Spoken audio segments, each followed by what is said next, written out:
আজকে অন্তর্বর্তীকালীন সরকারের প্রধান উপদেষ্টা মাননীয় প্রধান উপদেষ্টা ডক্টর মোহাম্মদ ইউনূসের সভাপতিত্বে জুলাই গণ অভ্যুত্থান ঘোষণাপত্র প্রণয়ন বিষয়ে একটি সভা অনুষ্ঠিত হয়েছে।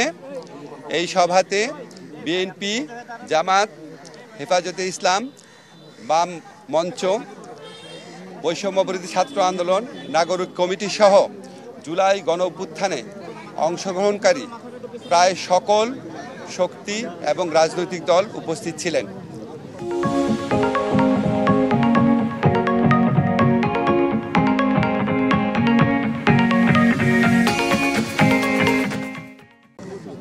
এই বৈঠকে জুলাই গণ অভ্যুত্থান ঘোষণাপত্র প্রণয়নের ব্যাপারে ঐক্যমত পোষণ করা হয়েছে। সবাই বলেছেন এই ধরনের একটা ঘোষণাপত্র দরকার আছে, তবে এখানে অনেক সাজেশন এসেছে। মোটা দাগে বলে এই সাজেশনগুলোর মধ্যে ছিল এই ঘোষণাপত্রে সবার অবদান ঠিকমতো করে বলতে হবে এবং এই ঘোষণাপত্রের ধারাবাহিকতা ঠিকমতো উল্লেখ করতে হবে। এই ঘোষণাপত্রের নেচারটা কি হবে, এটার পলিটিক্যাল বা রাজনৈতিক পলিটিক্যাল নেচার বা লিগ্যাল নেচারটা কি হবে সেটা স্পষ্ট করতে হবে। এবং সবচেয়ে বেশি গুরুত্ব দিয়ে যেটা বলা হয়েছে, এই ঘোষণাপত্রটা আরও বেশি আলোচনার ভিত্তিতে জুলাই গণ অভ্যুত্থানের পক্ষের যে রাজনৈতিক দল, শক্তি, ছাত্র আন্দোলন, ছাত্র জনতা, তাদের বিভিন্ন ফোরাম, এদের মধ্যে আরও ইন্টেন্সিভ, আরও অনেক বেশি আলোচনার মাধ্যমে সর্বসম্মতিক্রমে এটাকে প্রণয়ন করতে হবে এবং এটার জন্য যতটা সময় লাগা প্রয়োজন ততটা সময় নেওয়া যেতে পারে, তবে চেষ্টা করা উচিত যাতে অযথা কালবিলম্ব না হয়, অযথা সময়ক্ষেপণ না হয়। তো সবাই একমত পোষণ করেছেন সবার ঐক্যমতের ভিত্তিতে আরও নিবিড় আলোচনার ভিত্তিতে এই ধরনের একটি ডকুমেন্ট প্রস্তুত হওয়া উচিত।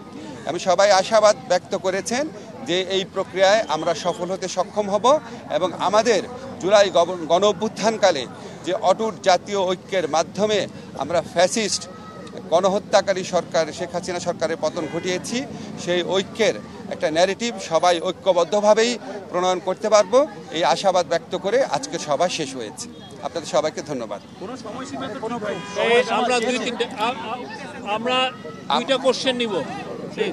আমি সময়সীমা শুনেছি।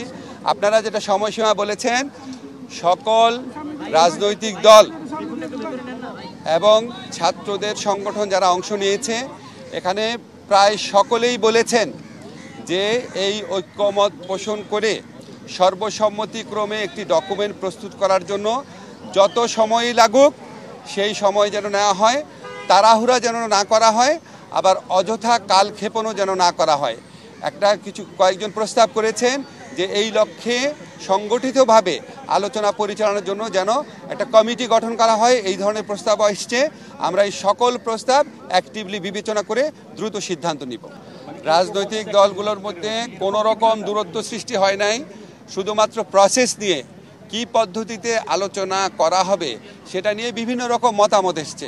বিভিন্ন রকম মতামতকে আমরা স্বাগত জানাই এবং আমরা কোথাও এতে অনৈক্যের সুর দেখি না, বরং আরও সবাই মিলে সমন্বিতভাবে যেন কাজ করা যায়, সবার মতামত যেন সঠিকভাবে প্রতিফলিত হয়, সবাই যেন ফিল করে এই জুলাই গণ অভ্যুত্থান ঘোষণাপত্রের মালিকানা তারও আছে, এটার পক্ষে বিভিন্ন মতামত এসছে। আমরা মনে করি এটা আরও সুদৃঢ় ঐক্যের পথে আরও সহায়ক হবে এই মতামতগুলো।